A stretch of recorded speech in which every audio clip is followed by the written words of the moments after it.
السلام علیکم ورحمۃ اللہ وبرکاتہ۔ کس قسم کے جانوروں کی قربانی درست نہیں ہے، یہ بات مکمل سمجھ لینی چاہیے کہ بکری یا بکرا سال بھر سے کم نہیں ہونا چاہیے۔ اگر ایک سال سے ایک دن بھی یا ایک گھنٹہ بھی کم ہے تو بکری اور بکرے کی قربانی درست نہیں ہے۔ ایک سال مکمل ہونا چاہیے، بالکل ایک سال۔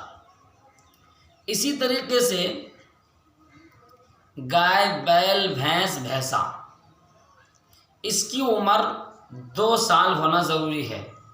بعض لوگ کہتے ہیں، گاؤں دیہات میں بہت مشہور ہے کہ جب ادنت ہے تو اس کی قربانی نہیں ہوتی۔ جب دانت جائے، مطلب دودھ کا جو دانت ہوتا ہے وہ ٹوٹ کر جو اصلی دانت ہوتا ہے وہ دانت آ جائے تب اس کی قربانی درست ہے۔ نہیں، بالکل یہ غلط بات ہے۔ جب وہ جانور گائے، بیل، بھینس، بھینسا 2 سال کے ہو جائیں تو اس کی قربانی درست ہے، آپ بالکل قربانی کر سکتے ہیں۔ اسی طریقے سے اونٹنی 5 سال سے کم کا درست نہیں ہے، 5 برس کے مکمل ہونے چاہیے تب اس کی قربانی درست ہے۔ ایک مسئلہ آتا ہے کہ بھیڑ کا مسئلہ الگ مسئلہ ہے، اس لیے کہ بھیڑ جو ہے وہ 6 مہینے میں بھی دیکھنے میں موٹا، تازہ، خوبصورت لگتا ہے۔ اگر ایسا جانور ہے کہ وہ دیکھنے میں خوبصورت لگتا ہے 6 مہینے میں بھی، مطلب بھیڑ کے اندر، تو اس کی 6 مہینے کی بھی بھیڑ کی قربانی کر سکتے ہیں، جبکہ دیکھنے میں وہ سال بھر کا لگتا ہو، خوبصورت ہو، موٹا تازہ ہو، قربانی کرنا جائز ہے۔ اب ایک مسئلہ یہ ہے، کسی نے پوچھا ہے کہ جانوروں میں کون کون سی چیزیں ایسی ہیں، مطلب عیوب جس کو عیب کہتے ہیں، کون کون سے عیب ایسے ہیں جس کے ہونے سے قربانی درست نہیں ہے؟ تو آج میں آپ حضرات خدمت میں وہ پیش کر رہا ہوں، ملاحظہ فرمائیں۔ جو جانور آندھا ہو یا کانا ہو یا ایک آنکھ کی تہائی روشنی یا اس سے زیادہ چلی گئی ہو، اندھا ہو یا کانا ہو یا ایک آنکھ کی روشنی جو ہے تہائی سے زیادہ اس کی آنکھ کی روشنی چلی گئی ہو، یا ایک کان تہائی سے زیادہ کٹی ہوئی ہو یا دم تہائی سے زیادہ کٹی ہوئی ہو، ایسے جانوروں کی قربانی درست نہیں ہے۔ جس کی دم بھی کٹی ہوئی ہے اور آنکھ بھی صحیح نہیں ہے، کان بھی صحیح نہیں ہے، عیب دار ہے، ایسے جانور کی قربانی درست نہیں ہے۔ جب آپ قربانی کر رہے ہیں تو اچھا سا جانور لیجئے، خوبصورت سا جانور لیجئے، اس کی قربانی کیجئے۔ چلیے جی،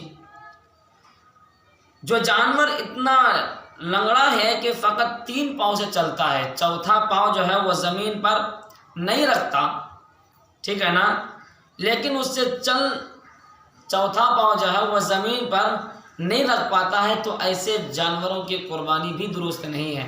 لیکن چوتھا پاؤں کو وہ زمین پر ٹکا کر چلتا ہے، زمین پر ٹکا کر چلتا ہے، تکلیف ہے لیکن وہ زمین پر ٹکا کر چلتا ہے تو اس کی قربانی درست ہے۔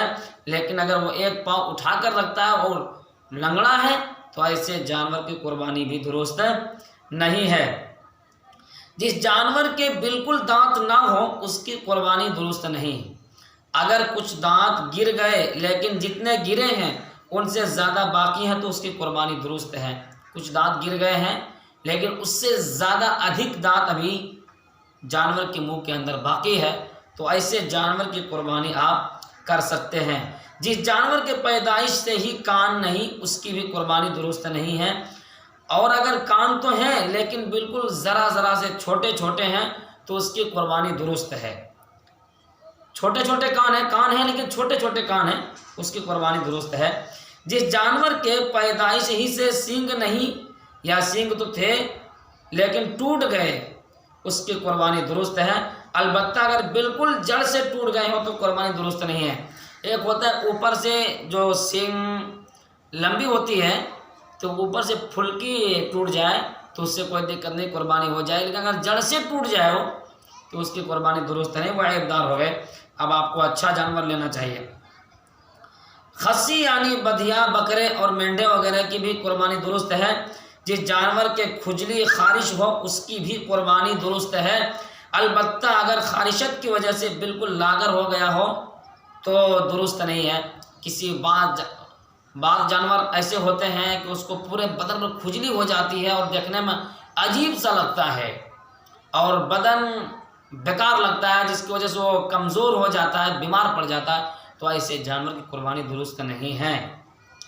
اگر جانور قربانی کے لیے خرید لیا تب کوئی ایسا عیب پیدا ہو گیا جس سے قربانی درست نہیں، تو اس کے بدلے دوسرا جانور خرید کر کے قربانی کرے۔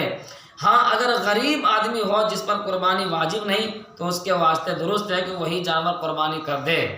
یہ مالداروں کے لیے جو صاحب نصاب ہے، جس کو اللہ تعالیٰ نے مال دیا ہے، کہ اگر آپ نے قربانی کے لیے جانور لیا لیکن اس کے اندر کوئی ایسا عیب نکل گیا جس کی وجہ سے قربانی درست نہیں ہے، تو مالداروں کو چاہیے کہ وہ دوسرا جانور لے کر اور قربانی کرے۔